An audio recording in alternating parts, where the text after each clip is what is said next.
A bitch accepts my follow request and don't follow me back. Like you deadass looked at my shit and said, nah, he ain't worthy. Well, guess what? I looked at the post, bitch. Hope your baby daddy stays in jail. I'm obsessed, I can't let go. Captain Forrest here, and in today's video, I'm going to be going over Shadow the Hedgehog, the ultimate life form. We're going to dive into some of his feats and scaling to understand where he would range overall in terms of AP and speed. Shadow the Hedgehog debuted in Sonic Adventure 2, becoming one of Sonic's most powerful rivals and an important character in later Sonic games. Shadow's first encounter with Sonic was after Shadow had claimed one of the Chaos Emeralds. Due to Shadow resembling a lot of Sonic in terms of appearance, the military had mistaken Shadow for Sonic and was hot on Sonic's trail. Sonic attempts to engage in combat with Shadow. As he charges towards him, Shadow invokes the power of the Chaos Emerald to use Chaos Control to blitz Sonic. Sonic at first mistook this as Shadow's own feat, however, he realized it was the use of the Chaos Emerald which warped space-time, allowing Shadow to teleport past Sonic at such speeds. The second encounter, which took place in the forest, where both Sonic and Shadow coincidentally cross paths. Both combatants engage in combat for the second time, with both showing signs of fatigue, and at this point neither Sonic or Shadow have the edge over each other, which would put them both equal to each other at the very least. Shadow and Sonic face off again in their final fight. This time, there will be no excuses, no interruptions, no distractions. Both Sonic and Shadow go at it to the death. In the Sonic Adventure Battle 2 strategy guidebook, it states that Shadow's bark is worse than his bite, and another statement for Shadow stating that Sonic is wily but Shadow's shiftier, and that their arsenal are pretty much the same. Since Sonic at this point has his own Chaos Emerald thanks to Tails, it even outs the playing field, as the fight would come down to who was the better combatant. After the battle, Sonic appears in front of Knuckles, lying on the floor fatigued, showing that Sonic had to actually try in his fight with Shadow, and that Sonic did in fact defeat Shadow with high difficulty. We know this because if Sonic was killed, he wouldn't have shown up near the end of the hero ending, and both stories near the final boss would not have transpired. There are other arguments that suggest Sonic was fatigued due to him using the Chaos Emerald. However, it's been shown in many Sonic games to not be the case, as Sonic and Shadow have both used Chaos Control without showing any form of fatigue or tiredness. So more often than not, Sonic was tired due to his high caliber fight with Shadow. In Shadow the Hedgehog, there are 10 endings with 5 path choices. The true hero and the hero path is with Shadow siding with Gun and fighting against Black Doom. The true dark and the dark paths is with Shadow siding with Black Doom and waging war on the Earth and against the humans, Gun and Sonic. And the neutral path is Shadow abstaining from both dualities and going on his own path to collect all 7 Chaos Emeralds. 3 out of the 10 endings consist of Shadow battling Sonic and the Diabolon. Shadow in these endings successfully defeats Sonic and the Diabolon, and Sonic even states himself during the fight that playtime is over, meaning that Sonic was not holding back against Shadow anymore. So during this point forward, Shadow during this time period would scale above Sonic. Now, let's talk about Sonic 06, go into a little bit of details with that messy game. So, in Sonic 06, Silver the Hedgehog does battle with Sonic. We all know in their first encounter that Sonic got beaten and had no way to deal with Silver and his telekinesis. Amy had to jump in and stop him from dealing the final blow. You could make the argument that Sonic wasn't focused, was distracted, or simply off guard, since Sonic was trying to reason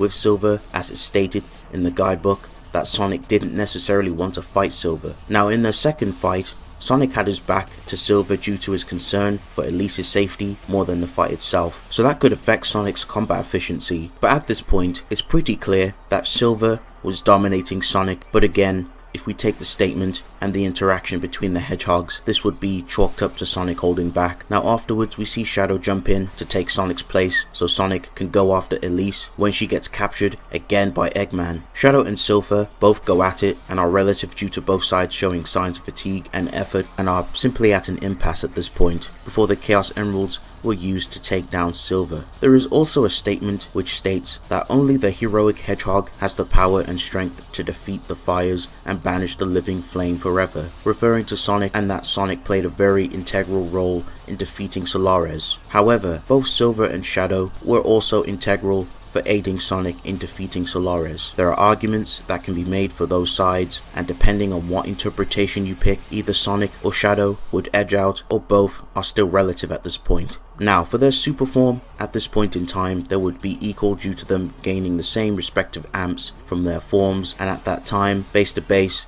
Sonic is still faster, but Shadow still downscales from Sonic's speed. We know this due to Silver's assessment from his encounters with both Hedgehogs. Now that's going to conclude Sonic 06. I'm going to move over and talk about Sonic Forces. There is a scene in Sonic Forces where Sonic confronts a clone of Shadow. Sonic didn't know it was a clone at first. The clone then proceeds to charge in and attack Sonic. Sonic puts his hands up to block the oncoming attack, in which the clone was swiftly defeated by the real Shadow that appears out of nowhere to stop it. We can interpret this as Sonic thinking that Shadow's a threat and could hurt him. It would be silly to say otherwise, because if Sonic thought Shadow was inferior to him, Sonic would have used his speed to outmaneuver and attack Shadow. Now there's a way to indicate that Shadow grew stronger throughout Sonic Forces. Now there was a 6-month gap after Shadow laid the smackdown on base Infinite. The clones that Infinite makes are stated to be perfect to the originals, and the fact that Shadow was able to one-shot his clone would show a huge gap between the two. So Shadow at this point would be on Sonic's level to some degree. This is very impressive for Shadow because Infinite created a null space, which is a 4D infinite realm, and Sonic also broke out of the dimension with pure speed with the help of the rookie/avatar. So base Sonic scales to Infinite, and Shadow would also scale to this feat too. So that's going to round up all of those feats for Sonic and Shadow. Pretty good scaling right here. Also, there are some finite AP levels you could use. There's some old stuff from back in Sonic Adventures Battle 2. There's a planetary, large planetary calc, planetary plus calc. There's also Sonic Battle with the infamous final egg blaster, which I think that was calced around multi-solar system. If you guys would like calcs, I will leave them in the description, but I will leave the annotations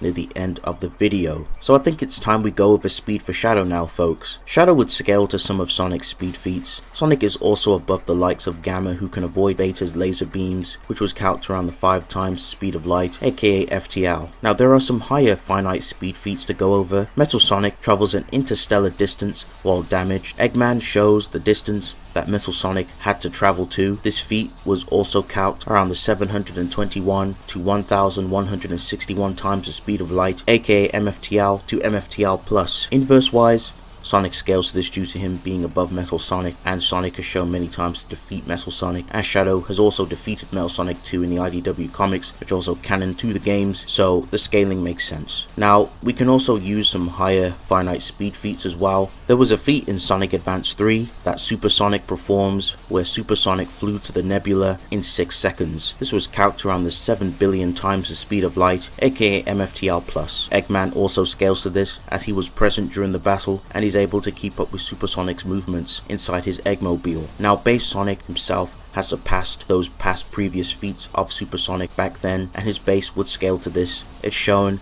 that Sonic can keep up with Eggman's Eggmobile in base form as well as other characters, so you can simply backscale this feat to other characters, and Shadow is one of them, and his super form would also scale to this too. Now Shadow's super form would also scale to this feat where Solaris spreads his light across the universe and all other branching timelines, which was calced around the 77 quadrillion times the speed of light, aka MFTL plus, as a low end, but due to the context of this feat is far faster than any finite speed feat, so Super Shadow's form would easily scale to the infinite to immeasurable speed ranges. That's going to round up stats for Shadow. I'm going to go ahead and bounce over and talk about hexes and abilities. Shadow possesses an assortment of hexes. His main go-to is his chaos power. We know many abilities such as chaos spears, where Shadow casts down and throws sharp beams of light at his opponents to pierce them. The spears also stick to the ground, and he can also charge up a big spear of energy to launch at the opponent for a devastating result, and he can also throw his spears backwards. Chaos Blast is an ability where Shadow channels his anger to release a giant widespread blast of energy to take out multiple foes. In his super form, the blast is even more devastating. Shadow can enter into an enhanced form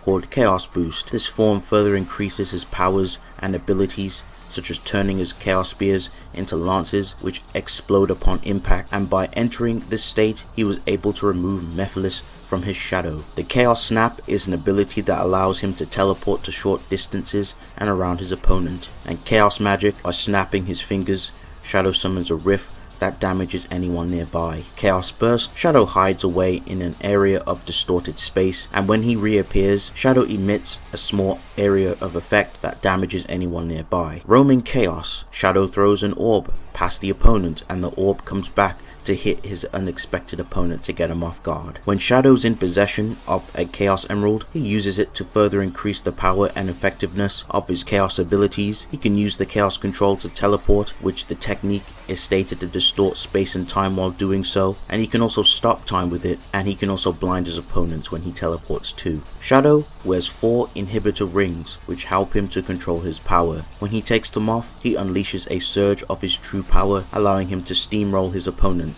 Shadow can also tap into his super form by using the power of all 7 Chaos Emeralds. He achieves this form, which greatly increases his stats, Chaos powers, and it also gives him invincibility. As a Hedgehog, Shadow shares many traits like Sonic. He can perform the homing attack. An interesting thing about the homing attack is that it's stated in the Sonic 06 official guidebook that the user of the homing attack is described to instinctively attack the weak spot of an opponent. He can also spin dash by curling into a ball, and then he can also propel himself at such speeds. So anyway, that's gonna round up Shadow the Hedgehog in terms of attack potency, easily ranging from the planetary, large planetary, some large stars, some multi-solar system stuff if you want to use some old games and some older feats, but easily current Shadow is Universal Plus in his base form, and if we can take it higher as well, there's Multiversal Plus or Multiversal Scaling for Super Shadow's form due to his fight with Solares. That is also a thing that is very important. And for speed, easily has some really high finite speed scaling, and of course he has some really higher transfinite speed scaling in super form. But anyway, that's gonna wrap up this video. Thank you guys for watching. If you guys enjoyed this video, please leave a like,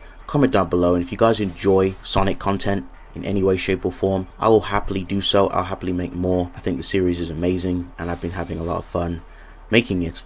But yes, it's been real. I'll see you guys in the next one. Peace.